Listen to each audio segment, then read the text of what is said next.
MA semester second तथा BA part first history honours में महाजनपदों के निर्माण के संबंध में पढ़ना है। सर्वप्रथम हम महाजनपदों के उदय की परिस्थितियों एवं उनके प्रकारों का अध्ययन करेंगे। उसके पश्चात एक एक करके 16 महाजनपदों की चर्चा करेंगे। भारत में लोहे का आरंभ ईस्वी पूर्व लगभग 1000 के आसपास हुआ। लगभग 700 ईस्वी पूर्व तक लोहे का प्रयोग पहले से अधिक होने लगा था। लोहे से निर्मित औजारों से कृषि तथा अन्य साधनों में प्रगति हुई। तकनीकी उपलब्धियों के कारण खेती के नए औजारों और उपकरणों की मदद से किसान आवश्यकता से अधिक अनाज पैदा करने लगे। कृषि के उत्पादन अधिशेष के परिणाम स्वरूप जनपद के उदय में सहायता मिली। पूर्वी उत्तर प्रदेश तथा पश्चिमी बिहार में लोहे का व्यापक प्रयोग होने लगा था। गंगा घाटी में रहने वाले आर्य लोग धीरे धीरे पशुचारण के स्थान पर कृषि में संलग्न होते गए। वैदिक कबीलों के विस्तार कार्य में लोहे से निर्मित अस्त्र अत्यंत लाभदायक सिद्ध हुए। ईस्वी पूर्व 6ठी शताब्दी तक मुद्रा प्रणाली का भी उदय हो चुका था। मुद्रा के आगमन से निश्चय ही व्यापार विनिमय में पर्याप्त सहयोग मिलता होगा। ईस्वी पूर्व 600 के सभी प्रसिद्ध नगर गंगा यमुना नदियों के आसपास ही बस गए। गंगा स्वयं ही एक महत्वपूर्ण व्यापारिक मार्ग थी और इसके द्वारा समुद्र तक पहुंचना भी संभव था।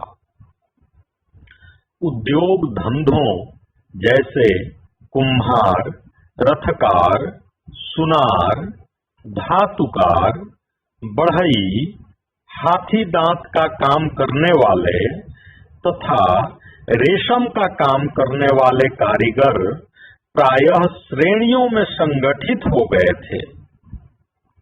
उत्तर वैदिक काल में कृषि के विकास, उद्योग धंधों के विकास, वाणिज्य व्यापार की प्रगति, सिक्कों के प्रचलन तथा नगरों के उत्थान आदि के कारण हुए आर्थिक परिवर्तनों के कारण कबायली जनजीवन में दरार पड़ा तथा क्षेत्रीयता की भावना जागृत हुई। छोटे छोटे जनों का स्थान जनपदों ने ग्रहण कर लिया। ईस्वी पूर्व 6ठी शताब्दी तक आते आते जनपद महाजनपदों के रूप में विकसित हो गए। 6ठी शताब्दी ईस्वी पूर्व के प्रारंभ में उत्तर भारत में सार्वभौम सत्ता का पूर्णतया अभाव था। संपूर्ण प्रदेश अनेक स्वतंत्र राज्यों में विभक्त था। गौतम बुद्ध के समय समस्त उत्तरी भारत 16 बड़े राज्यों में विभाजित था। अंगुत्तर निकाय में इन्हें 16 महाजनपद कहा गया है। इनमें अधिकतर राज्य विंध्य के उत्तर में थे और पश्चिमोत्तर सीमा प्रांत से बिहार तक विस्तृत थे। महाजनपदों में 15 उत्तरी भारत में तथा एकमात्र अशमक महाजनपद दक्षिण भारत में स्थित था। अधिकांश जनपदों के विकास में 3 रूप दिखाई देते हैं। प्रथम, कुछ जनों या कबीलों ने अकेले ही जनपद की अवस्था प्राप्त कर ली, यथा मत्स्य, चेदी, काशी, कोसल आदि। द्वितीय, कुछ जनों में पहले संयोग हुआ और उसके पश्चात उसका जनपद के रूप में विकास हुआ, यथा पांचाल जनपद में 5 जनों का संयोग था। तृतीय, अनेक जन अधिक शक्तिशाली जनों के द्वारा विजित होने के बाद उन्हीं में मिला लिए गए। अज जन इसका उदाहरण है। अंगुत्तर निकाय में जिन 16 महाजनपदों का उल्लेख है, उनमें 2 प्रकार के राज्य थे। एक राजतंत्र, इनमें राज्य का अध्यक्ष राजा होता था। इस प्रकार के राज्य थे अंग, मगध, काशी, कोशल, चेदी, वत्स, कुरु, पंचाल, मत्स्य, सूरसेन, अश्मक, अवंती, गंधार तथा कंबोज। दूसरे गणतंत्र, ऐसे राज्यों का शासन राजा द्वारा न होकर गण अथवा संघ द्वारा होता था। ऐसे राज्य थे वज्जी तथा मल्ल। ऐतरेय ब्राह्मण के अनुसार पूर्व दिशा के राजा साम्राज्य के लिए अभिषेक होता था और वे सम्राट कहलाते थे, यथा मगध, कलिंग, वंग। सम्राट वे शासक थे जो वंश क्रमानुगत होते हुए अपनी शक्ति के विस्तार के लिए अन्य राज्यों का मूलोच्छेद करने को तत्पर रहते थे। जरासंध आदि मगध सम्राट इसी प्रकार के थे।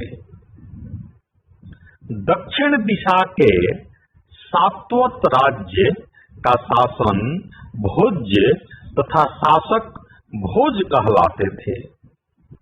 भोज शायद उन राजाओं को कहा जाता था जो वंश क्रमानुगत न होकर कुछ निश्चित समय के लिए अपने पद पर नियुक्त थे। सात्वत यादवों में यह प्रथा विद्यमान थी। कृष्ण संभवतः भोज या संघ मुख्य थे। पश्चिम दिशा का शासन स्वराज्य तथा शासक स्वराट कहलाते थे। स्वराट वे शासक थे जिनकी स्थिति समानों में ज्येष्ठ अर्थात फर्स्ट अमॉन्ग द इक्वल्स की होती थी। इन स्वराज्यों में कतिपय कुलीन श्रेणियों का शासन होता था और सब कुलों की स्थिति एक समान मानी जाती थी। उत्तर दिशा में हिमालय के क्षेत्र के राज्य उत्तर कुरु, उत्तर मद्र आदि का शासन वैराज्य तथा शासक विराट कहलाता था। संभवतः वैराज्य जनपद में कोई राजा नहीं होता था और वहां जनता अपना शासन स्वयं करती थी। मध्य देश यथा कुरु, पंचाल, कोसल आदि के राज्यों के शासक राजा कहलाते थे। ऐतरेय ब्राह्मण में साम्राज्य, भोज्य, स्वराज्य, वैराज्य और राज्य 5 प्रकार की प्रणालियों का उल्लेख है। डॉक्टर बीएस अग्रवाल ने ईस्वी पूर्व 1000 से लेकर ईस्वी पूर्व 500 तक के काल को जनपद युग की संज्ञा प्रदान की है। अंगुत्तर निकाय में वर्णित 16 महाजनपद के नाम निम्न प्रकार हैं।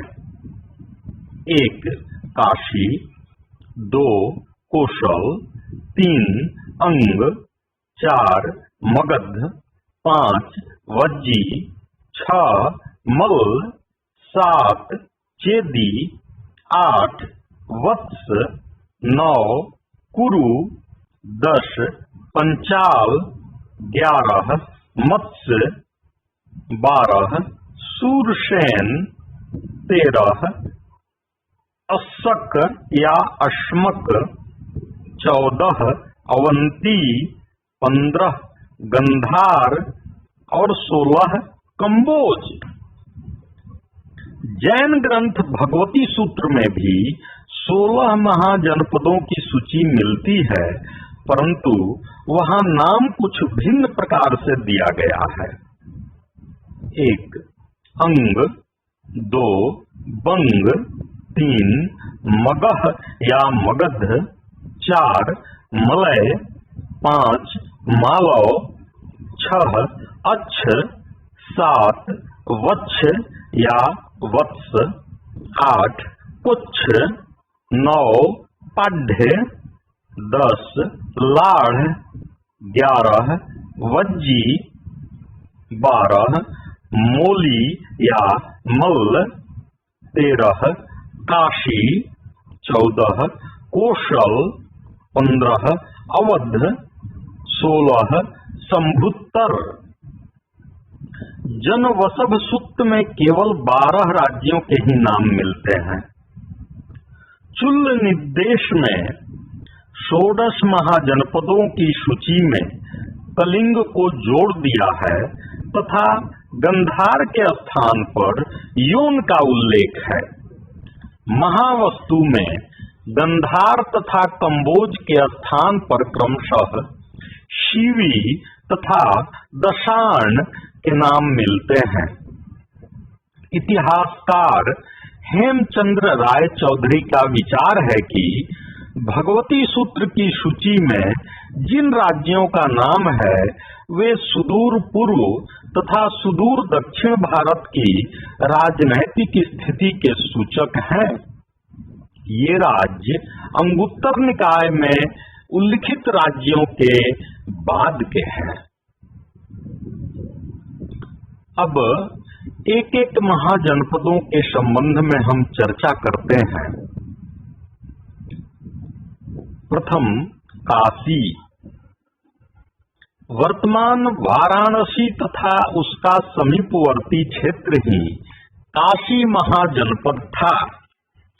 काशी जनपद की राजधानी वाराणसी थी। यहाँ का सबसे शक्तिशाली राजा ब्रह्मदत्त था, जिसने कौशल पर विजय प्राप्त की थी। अंततः कौशल के राजा कंस ने काशी को जीतकर अपने राज्य में मिला लिया। अजात शत्रु के समय काशी मगध का अंग बन गया। दूसरा, कौशल वर्तमान अवध का क्षेत्र अर्थात फैजाबाद मंडल कौशल महाजनपद का निर्माण करता है।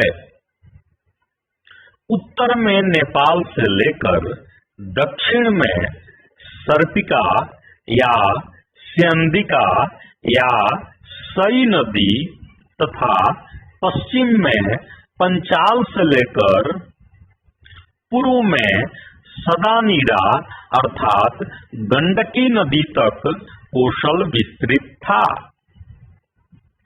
इसकी राजधानी श्रावस्ती अर्थात सहेत महेत गोंडा और बहराइच की सीमा पर स्थित थी। सरयू नदी इस जनपद को 2 भागों में बांटती थी। उत्तरी कोसल की राजधानी साकेत तथा दक्षिणी कोसल की राजधानी श्रावस्ती थी। साकेत का ही दूसरा नाम अयोध्या था। बुद्ध के समय कोसल का राजा प्रसेनजीत था। 3. अंग। वर्तमान भागलपुर व मुंगेर के जिले अंग महाजनपद में सम्मिलित थे। इसकी राजधानी चंपा थी। चंपा का प्राचीन नाम मालिनी था। बुद्ध के समय तक चंपा की गणना भारत के 6 महानगरियों में की जाती थी। महापरिनिर्वाण सूत्र के अनुसार 5 अन्य महानगरियां थी: राजगृह, श्रावस्ती, साकेत, कौशाम्बी तथा बनारस। चंपा नगर के निर्माण की योजना प्रसिद्ध वास्तुकार महागोविंद ने प्रस्तुत की थी। अंग का प्रसिद्ध शासक ब्रह्मदत्त था। अंग का राज्य मगध में मिला लिया गया। अन्य महाजनपदों की चर्चा हम अगले सत्र में करेंगे। वर्तमान सत्र की चर्चा द्विजेंद्र नारायण झा एवं कृष्ण मोहन श्रीमाली लिखित प्राचीन भारत का इतिहास, हिंदी माध्यम कार्यान्वय निदेशालय दिल्ली विश्वविद्यालय तथा कृष्ण चंद्र श्रीवास्तव द्वारा प्राचीन भारत का इतिहास तथा संस्कृति, यूनाइटेड बुक डिपो इलाहाबाद के संदर्भ में की गई है।